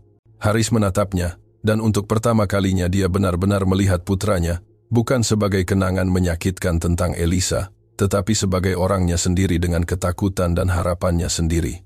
Kau tidak akan pernah melalui apa yang dilalui Elisa, Haris mengisyaratkan kepada Dion. Gerakannya canggung tetapi tulus. Aku janji, aku akan berbeda. Bagaimana aku bisa percaya itu? Karena aku akan memulai sekarang. Hari ini, bukan besok, bukan minggu depan. Sekarang. Kirana melanjutkan mencari di kotak-kotak dan menemukan folder dokumen bank. Dia membukanya dan mulai membaca laporan rekening, transfer, setoran rutin selama bertahun-tahun. Saya menemukan sesuatu, katanya. Elisa menerima setoran bulanan dari sebuah perusahaan bernama Investasi Aurora. Itu dimulai ketika dia berusia 18 tahun dan berlanjut sampai kematiannya. Investasi Aurora. Haris mengerutkan kening. Aku tidak pernah dengar tentang itu. Ada alamat di sini, dan nama kontak, Dr. Rizky Utama. Dr. Rizky Utama adalah psikiaternya. Apa hubungannya dengan perusahaan investasi? Kirana terus membaca dokumen. Sepertinya Elisa adalah pemegang saham. Tapi bagaimana? Dengan uang apa? Dionlah yang menemukan jawabannya. Dia melihat buku catatan tua Elisa dan mengisyaratkan dengan mendesak. Dia menemukan sesuatu, kata Kirana. Dion menunjukkan buku catatan itu. Itu adalah gambar. Ratusan gambar yang sangat detail, profesional dan surat terlampir. Kepada Haris tersayang, jika kau membaca ini, itu berarti aku telah tiada. Aku ingin kau tahu bahwa uang yang kutinggalkan adalah bersih, jujur, dan buah dari satu-satunya bakatku. Dokter, Rizky membantuku menjual gambar-gambarku kepada perusahaan desain. Selama bertahun-tahun aku bekerja secara rahasia membuat ilustrasi, logo, karakter. Aku tidak memberitahu siapapun karena aku ingin membuktikan bahwa aku bisa produktif, bahwa aku punya nilai. Uang itu milikmu. Gunakan untuk berbuat baik yang tidak bisa kulakukan. Dengan cinta, Elisa. Keheningan yang mengikuti adalah mutlak. Haris mengambil surat itu dengan tangan gemetar, membaca dan membaca ulang. Air mata mengalir bebas. Dia bekerja sepanjang waktu, bisiknya. Sepanjang waktu aku pikir dia hanyalah pasien, tetapi dia menciptakan, memproduksi, hidup. Dan Anda tidak pernah tahu, Kirana menyelesaikan dengan lembut. Karena saya tidak pernah bertanya, tidak pernah benar-benar tertarik, hanya melihat penyakitnya. Saya tidak melihatnya. Dion mengisyaratkan. Dan Kirana menerjemahkan. Dia bilang, Anda masih bisa melakukan yang berbeda dengannya. Anda masih bisa mengenalnya dengan sungguh-sungguh. Masih ada waktu. Haris menatap putranya dan akhirnya, melakukan apa yang seharusnya dia lakukan bertahun-tahun yang lalu. Dia memeluk Dion, pelukan yang nyata, erat, syarat dengan bertahun-tahun penyesalan dan harapan baru. Maafkan aku, isyaratnya saat memeluk. Maafkan aku untuk semua tahun yang hilang, untuk semua kali aku membuatmu merasa tak terlihat, karena tidak menjadi ayah yang pantas kau dapatkan. Dion menangis di bahunya, membalas pelukan dengan kuat. Itu bukan air mata kesedihan, itu air mata pembebasan. Kirana mengamati adegan itu sambil menyeka matanya sendiri. Inilah yang diinginkan Maya agar dia lakukan. membantu keluarga lain untuk tidak membuat kesalahan yang sama, untuk tidak menyia-nyiakan waktu berharga dengan ketakutan dan rasa bersalah. Ketika ayah dan anak itu akhirnya berpisah, Haris mengambil surat Elisa lagi. Ini menyelesaikan masalah dengan Vania. Aku bisa membuktikan bahwa uang itu bersih. Elisa mendapatkannya dengan kerja jujur. Dan kontrak dengan orang Rumania, Kirana mengingatkan. Dokumen-dokumen itu. Dengan semua emosi ini aku benar-benar lupa. Mereka melihat jam. Pukul 1 pagi, 9 jam hingga batas waktu terakhir. Ayo, kata Kirana dengan tekad. Masih ada waktu. Mereka kembali ke kantor. Haris menyebarkan semua dokumen di atas meja. Itu banyak halaman, semuanya dalam bahasa Rumania, semuanya dengan istilah teknis dan hukum. Anda benar-benar bisa menerjemahkan semua ini? Tanya, keraguan jelas dalam suaranya. Kirana memandang kertas-kertas itu, kemudian Dion, kemudian Haris. Dia memikirkan Maya, Elisa, semua orang yang akan dibantu oleh pusat itu. Dia memikirkan janji yang telah dia buat. Saya tidak tahu, akunya jujur. Tapi saya akan mencoba. Untuk Anda, untuk Dion, untuk semua orang yang membutuhkan pusat itu. Dia duduk di meja dan mulai membaca. Kata-kata dalam bahasa Rumania datang perlahan pada awalnya, tetapi sedikit demi sedikit bahasa itu mulai kembali. Itu seperti menemukan kembali lagu lama, sulit di awal, tetapi melodi pada akhirnya kembali. Haris dan Dion tetap di kantor bersamanya dalam keheningan yang penuh hormat. Terkadang dia mengajukan pertanyaan teknis, di lain waktu dia meminta pendapat tentang terminologi. Mereka bekerja bersama bertiga, disatukan oleh tujuan yang sama. Pukul 3 pagi, Kirana berada di halaman 25. Kepalanya sakit, matanya perih, tetapi dia terus. Dia tidak bisa menyerah. Dia tidak akan menyerah. Saat itulah Dion menyentuh bahunya dengan lembut dan mengisyaratkan. Anda perlu istirahat. Anda tidak akan bisa menyelesaikannya jika Anda kelelahan. Tidak ada waktu untuk istirahat. Ada 15 menit, kopi, sesuatu untuk memulihkan energi. Kirana tahu dia benar. Dia berdiri, meregangkan tubuhnya yang sakit, dan ketiganya turun ke dapur. Itu adalah dapur yang sangat besar, modern, dengan semua peralatan yang bisa dibayangkan, tetapi juga kosong, tanpa tanda-tanda bahwa ada orang yang benar-benar memasak di sana. Haris membuat kopi dan membawa beberapa buah. Mereka duduk di meja dapur. Momen jeda di tengah kekacauan. Bolehkah saya bertanya? Kata Kirana. Tentu. Mengapa ini begitu penting bagi Anda? Pusat itu bukan hanya Elisa, kan? Haris menyesap kopi sebelum menjawab. Ini tentang penebusan, tentang melakukan sesuatu yang baik untuk menebus semua tahun yang kusesuaikan dengan menjadi idiot sombong, tentang meninggalkan warisan yang bukan hanya uang, dan tentang memberi harapan kepada keluarga seperti kita. Dia menunjuk Dion. Kirana menerjemahkan. Tepat. Ada begitu banyak ayah sepertiku, yang takut, yang tidak tahu cara mengatasi, yang membuat kesalahan mengerikan dengan anak-anak mereka. Dan ada begitu banyak anak sepertimu, Dion, yang merasa sendirian, tak terlihat, seolah-olah mereka tidak punya nilai. Aku ingin menciptakan tempat di mana keduanya bisa menemukan bantuan.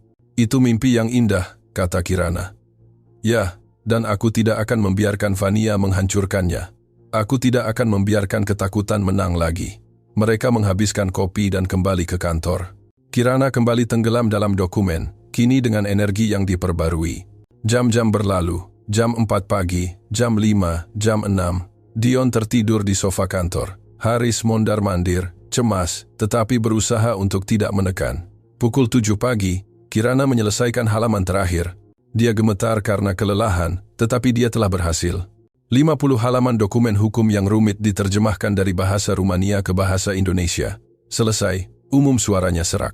Haris berlari ke arahnya. Kau yakin? Semuanya benar? Ya. Tidak akan sempurna, tetapi cukup akurat untuk apa yang mereka butuhkan. Dia mengambil halaman-halaman yang diterjemahkan, melihatnya sekilas, memverifikasi. Kemudian dia menatapnya dengan ekspresi kekaguman murni. Kau luar biasa, katanya. Sederhana, saya hanya melakukan apa yang harus dilakukan. Kau melakukan jauh lebih dari itu. Kau mengembalikan putraku kepadaku. Kau menyelamatkan proyekku. Kau dia berhenti, mencari kata-kata yang tepat. Kau mengingatkanku bahwa masih ada kebaikan di dunia. Kirana tersenyum lelah, tetapi bahagia. Sekarang Anda harus lari. Tinggal 3 jam lagi sampai batas waktu. Dokumen-dokumen itu perlu disertifikasi dan dikirim. Aku sudah menelepon notaris. Mereka menungguku, dan pengacara akan membawa langsung ke para investor. Dia mengambil dokumen dan bersiap untuk pergi, tetapi berhenti di pintu. Kirana, terlepas dari apa yang terjadi, terima kasih dari hati. Akan baik-baik saja, katanya dengan keyakinan. Semuanya akan baik-baik saja. Haris bergegas keluar. Kirana tetap di kantor dengan Dion yang masih tidur di sofa. Dia melihat keluar jendela, melihat matahari terbit di atas kota. Dia memasuki malam itu sebagai pelayan yang putus asa. Dia keluar sebagai seseorang yang memiliki tujuan lagi, seseorang yang telah membuat perbedaan. Dan untuk pertama kalinya sejak Maya meninggal, Kirana merasa bahwa dia berada di jalur yang benar. Kirana terbangun dengan sinar matahari menerpa wajahnya. Untuk sesaat dia tidak tahu di mana dia berada. Kemudian kenangan kembali. Rumah mewah Haris, semalaman menerjemahkan dokumen, kelelahan yang akhirnya mengalahkannya. Dia berbaring di sofa kantor, ditutupi selimut lembut. Dion duduk di kursi berlengan di dekatnya, menggambar di tabletnya. Ketika dia menyadari Kirana telah bangun, dia tersenyum dan mengisyaratkan, "Selamat pagi, Anda tidur 3 jam." Kirana duduk, tubuhnya yang sakit memprotes setiap gerakan. "Jam berapa?" 10:15. Ayahku belum kembali. Kepanikan menghantamnya seperti kilat. 10:15. Batas waktu adalah jam 10. Dia berhasil menyerahkan tepat waktu. Dion mengambil ponselnya dan menunjukkan pesan. Dokumen diserahkan pukul 9:47. Investor sedang menganalisis sekarang. Aku segera kembali. Kelegaan membuat Kirana merosot kembali ke sofa. Kita berhasil. Kita benar-benar berhasil. Dia memikirkan jam lembur yang tidak pernah dibayar Ratna, tentang tip yang tidak ditinggalkan pelanggan kaya, tentang semua penghinaan kecil yang dia derita bulan demi bulan, dengan 200.000 di rekeningnya. Semua itu sekarang tampak begitu tidak berarti, begitu jauh. Dia bebas. Anda yang berhasil, koreksi Dion. Tanpa Anda, semua ini tidak akan terjadi. Kirana menggelengkan kepalanya. Bukan hanya aku. Ayahmu akhirnya memutuskan untuk memperjuangkan apa yang penting. Dan kau adalah alasan mengapa tidak ada dari kita yang menyerah. Dion sedikit tersipu, tetapi ada kebahagiaan tulus di matanya. Bolehkah aku menunjukkan sesuatu padamu? Tentu. Dia membalik tablet ke arahnya. Itu adalah gambar digital yang sangat detail. Itu menunjukkan 3 orang duduk di meja bekerja bersama. Mungkin untuk mengenali Kirana, Haris, dan Dion. Pencahayaannya lembut, ekspresinya fokus, tetapi tenang. Ada sesuatu yang sangat indah dan penuh harapan dalam gambar itu. Kau menggambar ini hari ini, Dion. Dia mengangguk. Saat Anda semua bekerja, saya ingin mengabadikan momen itu. Untuk pertama kalinya dalam waktu yang lama, saya tidak merasa sendirian. Kata-kata itu menghantam Kirana dengan dalam. Kau punya bakat besar. Sama seperti Maya dulu. Anda yakin? Aku yakin. Gambar-gambar ini profesional.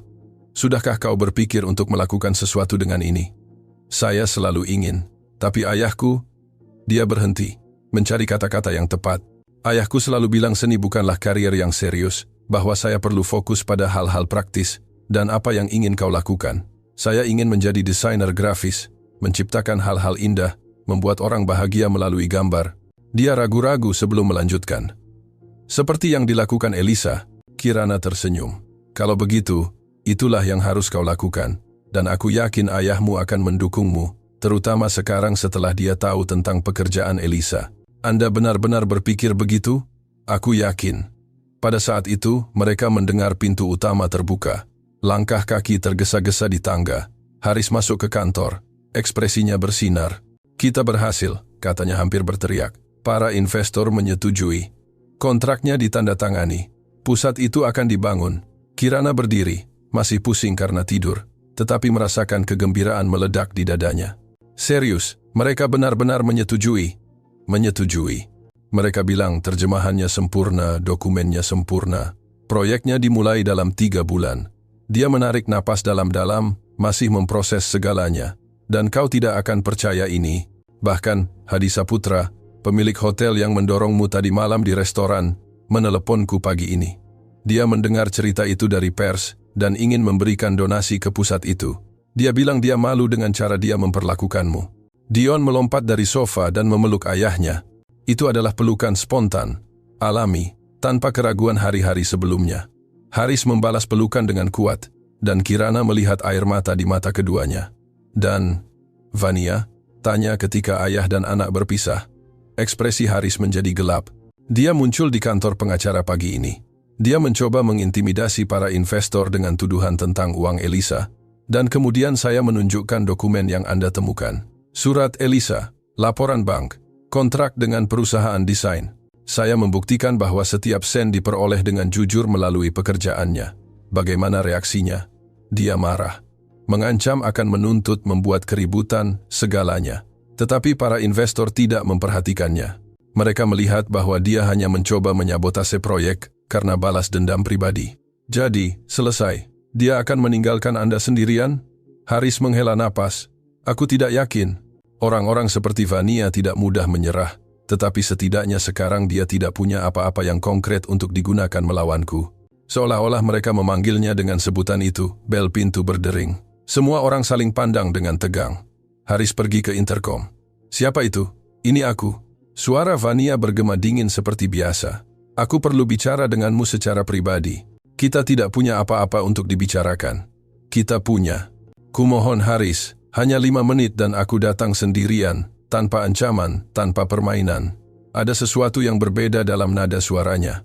Itu bukan lagi suara Vania yang penuh perhitungan dan agresif dari malam sebelumnya. Ada kelelahan, kekalahan. Haris memandang Kirana dan Dion bertanya-tanya. Kirana mengangkat bahu. Keputusan Anda. Dia menarik napas dalam-dalam. Baiklah, 5 menit. Mereka turun ke ruang tamu utama. Haris membuka pintu dan Vania masuk. Dia terlihat berbeda dari malam sebelumnya. Rambutnya tidak ditata sempurna. Riasan matanya luntur. Dia tampak seperti seseorang yang tidak tidur. Terima kasih sudah menerimaku, katanya, suaranya tanpa kesombongan. Kau punya 5 menit. Vania melihat sekeliling, melihat Kirana dan Dion, dan tampak ragu-ragu. Kau bisa bicara di depan mereka, kata Haris. Aku tidak punya rahasia dengan orang-orang ini. Baiklah, dia menarik napas dalam-dalam. Aku datang untuk meminta maaf. Keheningan yang mengikuti adalah kejutan murni. Meminta maaf, ulang Haris tidak percaya. Kau menghabiskan malam mengancamku. Kau mencoba menghancurkan proyekku, dan sekarang kau ingin meminta maaf? Aku tahu itu tidak masuk akal, tetapi setelah aku meninggalkan kantor pengacara hari ini aku terus berpikir. Dia berhenti, jelas bergumul dengan emosi. Aku terus berpikir betapa aku telah berubah menjadi orang yang mengerikan. Kau ingin membangkitkan belas kasihan sekarang? Tidak, aku hanya perlu kau mengerti. Vania duduk tanpa menunggu undangan. Ketika kau memecatku 2 tahun lalu, aku hancur. Bukan hanya secara profesional, tetapi secara pribadi. Pekerjaan itu adalah segalanya bagiku. Dan ketika aku kehilangannya, aku kehilangan identitasku bersamanya. Kau dipecat karena penggelapan sumber daya, Haris mengingatkan dengan dingin. Aku tidak pernah menggelapkan apapun, katanya menatapnya langsung. Aku bersumpah. Aku tahu kau menemukan ketidakberesan dalam akuntansi, tetapi itu bukan aku. Aku mencoba membuktikannya. Tetapi kau sudah memutuskan bahwa aku bersalah. Vania, biarkan aku selesai. Kumohon, dia menyeka matanya. Aku menghabiskan 2 tahun terakhir terobsesi untuk membuktikan bahwa aku benar, untuk membalas dendam, untuk membuatmu membayar. Dan dalam proses itu, aku berubah menjadi persis orang yang kau tuduhkan padaku, pembohong, manipulator, pendendam. Kirana mengamati wanita itu dengan saksama. Ada rasa sakit yang tulus di sana, tetapi juga bertahun-tahun kepahitan yang terakumulasi. Apa yang kau inginkan dariku? Tanya Haris. Tidak ada, aku tidak mau apa-apa. Aku hanya datang untuk mengatakan bahwa kau menang, dan bahwa dia menelan ludah, dan bahwa proyek pusat itu indah. Elisa akan bangga. Kau kenal Elisa? Aku kenal. Aku bekerja denganmu selama 5 tahun, ingat? Aku melihat foto-foto di kantormu yang lama. Aku mendengarmu membicarakannya beberapa kali. Aku tahu betapa berartinya dia bagimu. Haris terdiam, memproses. Aku juga datang untuk mengembalikan ini, lanjut Vania, mengeluarkan amplop dari tasnya. Dokumen-dokumen yang kuambil dari arsip ketika aku masih bekerja denganmu itu adalah surat-surat pribadi Elisa. Aku akan menggunakannya untuk memeras, tetapi dia menggelengkan kepalanya. Aku tidak bisa melakukannya. Aku tidak bisa sejahat itu. Dia meletakkan amplop di meja dan berdiri. Itu saja. Maaf untuk semuanya. Sungguh. Vania, tunggu.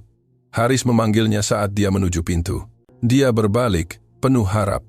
Jika kau benar-benar ingin melakukan yang berbeda, jika kau ingin berubah, pusat itu akan membutuhkan pengacara, spesialis hukum internasional, Aku tidak bisa memberimu saham, tetapi aku bisa mempekerjakanmu untuk bekerja di proyek itu. Mata Vania dipenuhi air mata. Kau akan melakukan itu? Setelah semua yang kulakukan, semua orang pantas mendapat kesempatan kedua. Aku mendapatkan milikku dengan Dion. Kau juga bisa mendapatkan milikmu. Itu adalah isyarat kemurahan hati yang mengejutkan semua orang, termasuk Vania sendiri. Dia berdiri di sana, jelas tidak tahu bagaimana harus bereaksi. Aku tidak tahu harus berkata apa. Katakan kau menerima, dan bahwa kali ini kau akan bekerja. Jujur, aku menerima, dan aku bersumpah itu akan berbeda. Vania pergi tak lama setelah itu, meninggalkan amplop di meja. Ketika pintu ditutup, Kirana memandang Haris dengan kekaguman. Itu sangat murah hati dari Anda, atau sangat bodoh, akunya. Tetapi aku belajar sesuatu dalam beberapa jam terakhir. Aku belajar bahwa membawa dendam membuat kita lebih menderita, dan bahwa setiap orang berjuang dalam pertempuran yang tidak kita ketahui. Dion mengisyaratkan, dan Kirana menerjemahkan. Dia bilang Anda menjadi orang yang lebih baik dan dia bangga pada Anda. Haris memandang putranya, emosi jelas di wajahnya. Dan aku bangga padamu, dengan pria yang kau jadikan, dengan seniman luar biasa dirimu, kau tahu tentang gambar-gambarku. Aku melihat yang kau tunjukkan pada Kirana, dan aku ingin melihat lebih banyak. Aku ingin tahu mimpimu, rencanamu, segalanya. Cukup berpura-pura kau tidak ada. Ayah dan anak berpelukan lagi, dan Kirana merasakan hatinya tercekat karena emosi. Itu persis jenis momen yang ingin disaksikan Maya. Haris mengambil amplop yang ditinggalkan Vania dan membukanya. Di dalamnya ada beberapa surat tulisan tangan dari Elisa. Dia mulai membaca yang pertama, dan ekspresinya berubah menjadi sesuatu antara kesedihan dan kegembiraan. Apa katanya? Tanya Kirana. Ini surat-surat yang Elisa tulis untukku, tetapi tidak pernah dia kirim.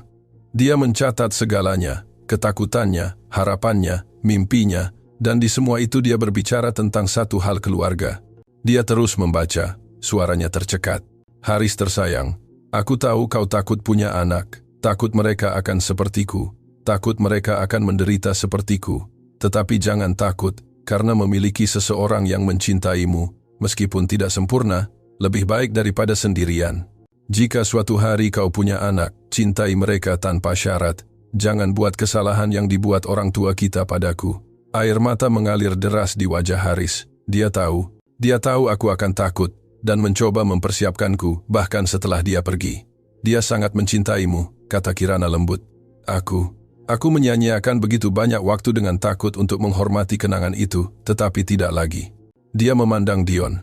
Tidak lagi. Dion mengisyaratkan, dan Kirana menerjemahkan dengan senyum. Dia bertanya apakah dia boleh melukis mural di pusat itu. Sebuah penghormatan untuk Elisa dan Maya, untuk semua orang yang merasa tak terlihat. Kau mau melakukan itu? Tanya Haris, jelas emosional. Ya, jika Anda mengizinkan. Tentu saja aku mengizinkanmu. Itu akan menjadi suatu kehormatan. Ketiganya tetap di sana di ruang tamu, hanya menyerap momen itu. Begitu banyak hal telah berubah dalam waktu kurang dari 24 jam. Begitu banyak rasa sakit telah terungkap dan mulai sembuh. Kau tahu, kata Haris memecah keheningan. Ketika aku bangun kemarin pagi, aku tidak membayangkan hidupku akan berubah total. Tidak ada dari kita yang membayangkannya, setuju Kirana. Dan sekarang, apa yang kita lakukan sekarang? Sekarang, kata Kirana sambil berdiri, Anda akan mengambil foto dengan putra Anda, banyak foto, dan Anda akan menempatkan semuanya di kantor Anda, semuanya, untuk tidak pernah lagi melupakan apa yang benar-benar penting. Dion mengambil ponselnya dan mendekati ayahnya. Foto pertama, isyaratnya. Haris melingkarkan lengannya di bahu putranya. Keduanya tersenyum tulus ke kamera. Kirana mengambil foto itu dan ketika dia menunjukkannya padanya, dia melihat bahwa dia telah mengabadikan sesuatu yang istimewa. Itu bukan hanya foto, itu adalah catatan awal yang baru. Sempurna, kata Haris melihat gambar itu. Aku akan mencetaknya dan meletakkannya di mejaku untuk melihatnya setiap hari dan mengingat apa yang hampir hilang dariku. Dan apa yang Anda dapatkan? Kirana melengkapi. Ponsel Haris berdering, dia menjawab, dan Kirana melihat ekspresinya berubah menjadi kebingungan, kemudian kejutan, kemudian kegembiraan murni. Serius? Mereka yakin? Dia mendengarkan sebentar lagi. Aku mengerti. Ya, aku akan mengurus semuanya. Terima kasih, banyak terima kasih. Dia menutup telepon dan menatap Kirana dan Dion dengan mata berbinar. Itu investor utama dari Bukares. Dia tidak hanya menyetujui proyek itu, Dia ingin menggandakan investasi.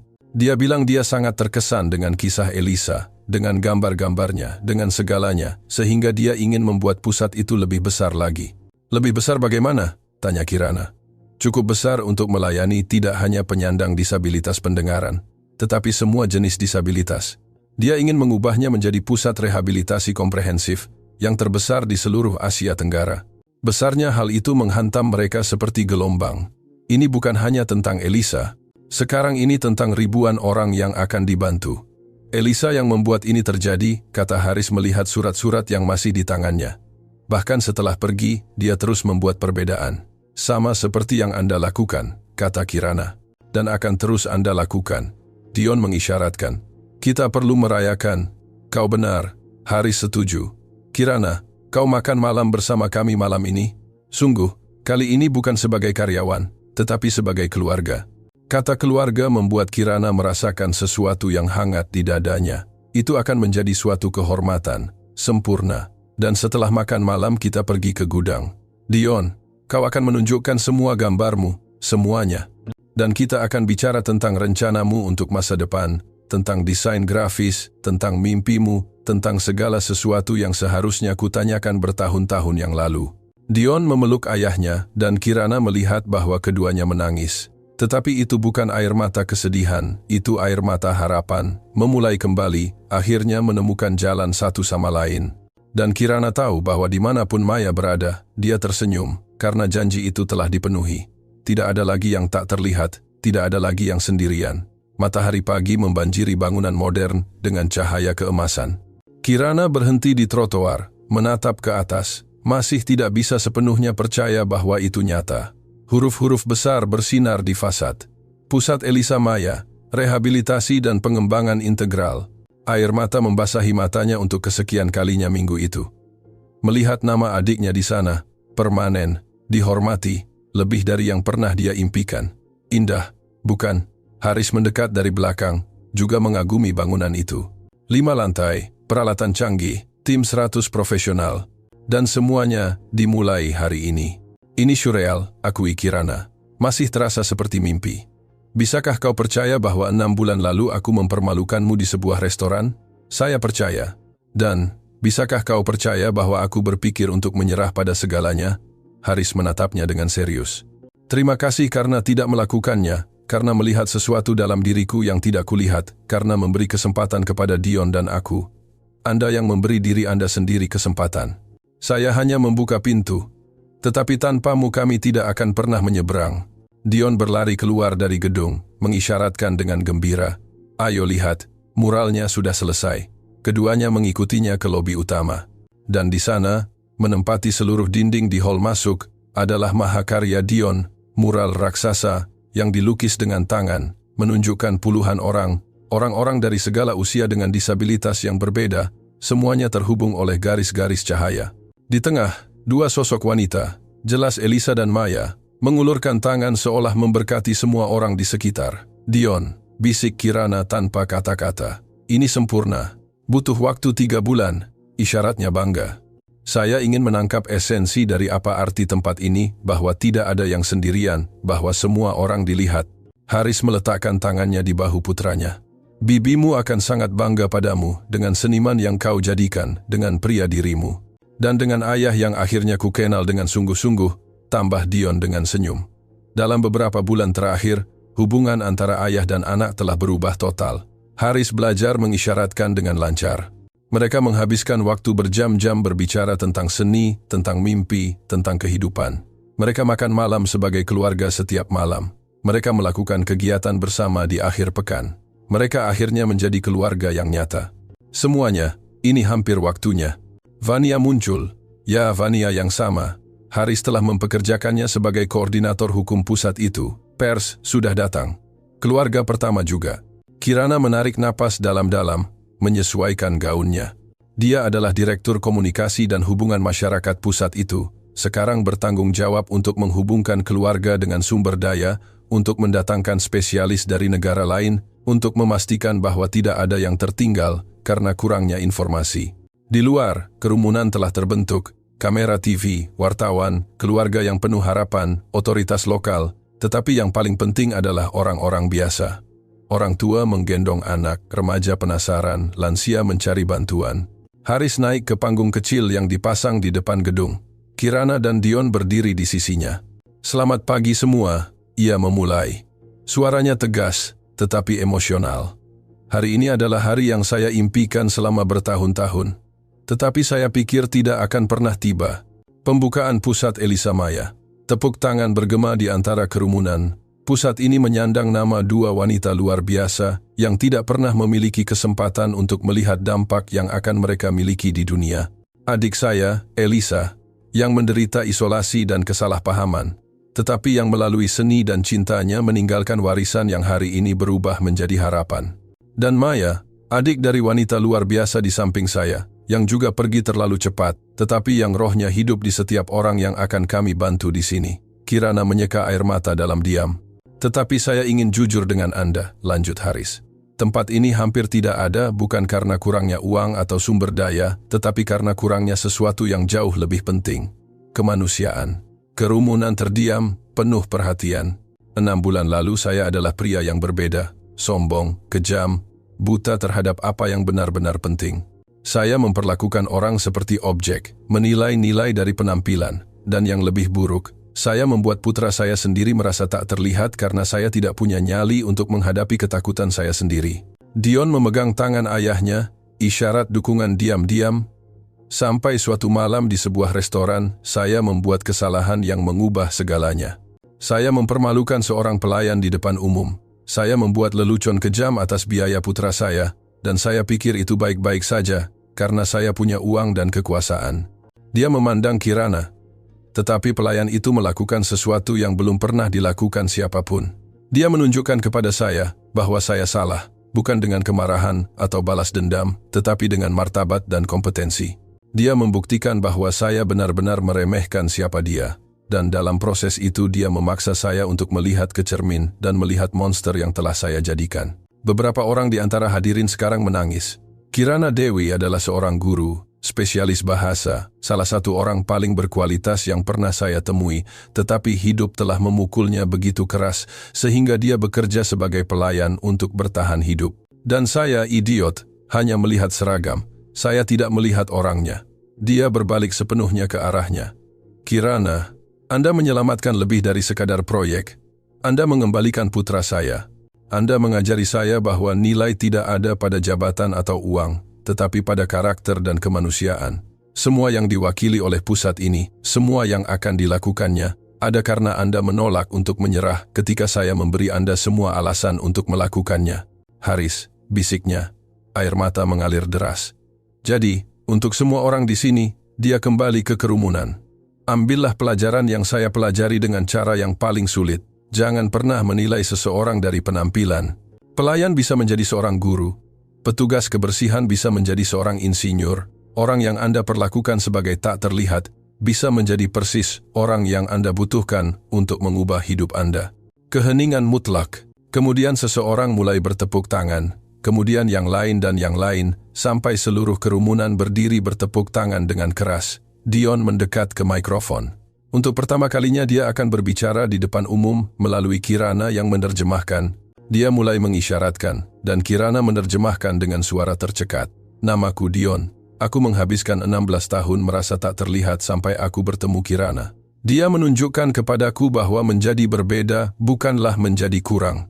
Dia menunjukkan kepadaku bahwa aku punya suara, bahkan tanpa kata-kata yang diucapkan.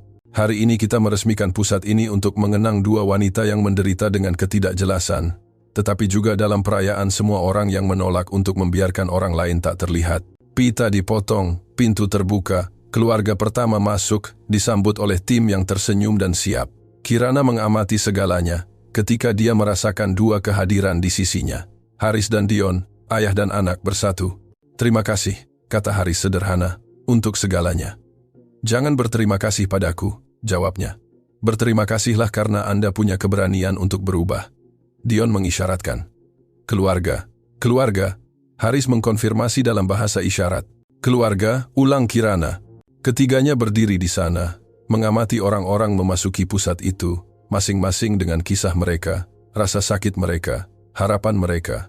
Dan sekarang semua dengan tempat yang melihat mereka, yang mendengar mereka, yang menghargai mereka.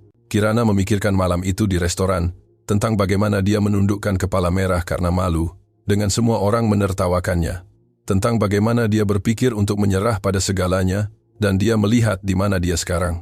Direktur komunikasi pusat yang akan mengubah ribuan kehidupan, bagian dari keluarga yang dia pilih, bukan oleh darah, tetapi oleh cinta, menghormati kenangan adiknya, dengan cara yang tidak pernah dia bayangkan mungkin.